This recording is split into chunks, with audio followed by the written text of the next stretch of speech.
Today, I've got a drum lesson for you, and drum lessons never really seem to do well on this channel, so you better believe that I'm only gonna make a drum lesson if I really think that the information is interesting or valuable. So today, I want to talk about taking quote-unquote regular grooves and making them a little more interesting by turning them into linear grooves. Now, linear grooves, or linear patterns in general, just means that you're never going to hit two limbs at the same time. So you're only going to be hitting one piece of the kit at any point in time.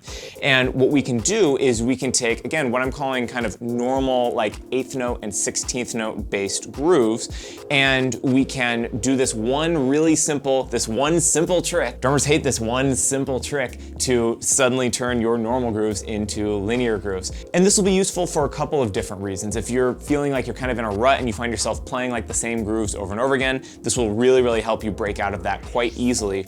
Or if you're someone that writes drum parts to songs, this is a really good way to take an established drum part that you feel like is good, but maybe just sounds a little too normal, and make it a little bit spicier. So let's get right into it. You can see I've got the iPad going here, and I'm on the Groove Scribe, and what I have is a very normal groove. And what I'm gonna do is I'm just going to modify this a little bit, put some kicks in different places.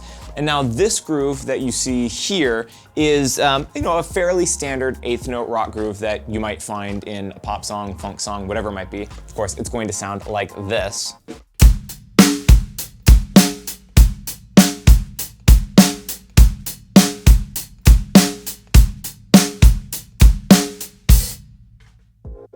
Right, nothing too crazy there. Now, a lot of songs really don't require much, and this might actually be a perfect groove for a lot of songs, but you might have that kick and snare pattern and think, okay, I want that to remain, but I want to do something a little more interesting, and that's where this method is going to come in.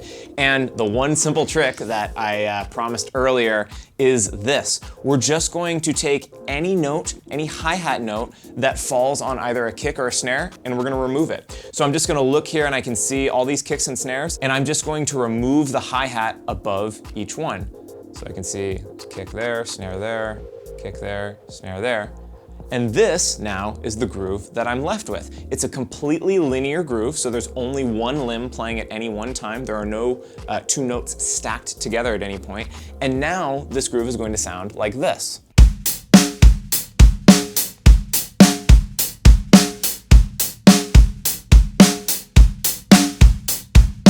Which is structurally the same because we have the exact same kick and snare patterns before. So if you had been playing along with a bass player, like this would still work exactly the same, but it's just a little more interesting because it has this syncopated hi-hat part on top. This is also just a great coordination exercise if you're not used to playing grooves that don't have all the 8th notes on the right hand. So let's take another example here. Now I've got a 2-bar phrase, and again, this is just like a normal kick snare pattern that you might have in any given song, and it sounds like this.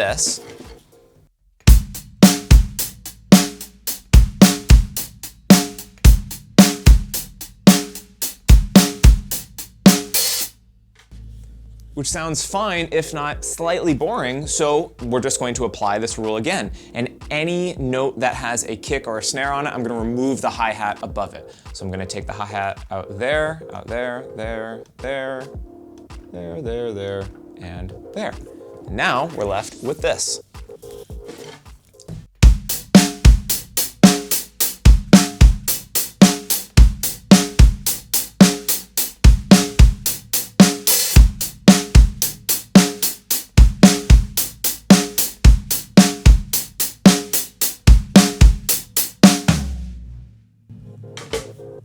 And you'll notice at the end there where I hit the floor tom rather than the hi-hat, these linear grooves are also great for moving the right hand around and getting some extra texture, whether it be on the bell or any of the toms, and creating these melodies not just with the hi-hat but all around the kit. So I think you get the idea, but let's do one more example with 16th notes. So what we can do here is we can switch over to 16th notes, and I'm just gonna make this simpler by putting it into 2/4 time, and let's say that this might be, how about something like that?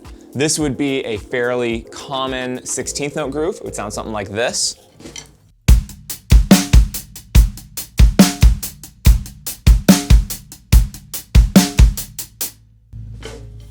Okay, let's apply our rule and let's remove the hi-hats above the kicks and snares, or just one snare in this case. Okay, And now we've got this pattern.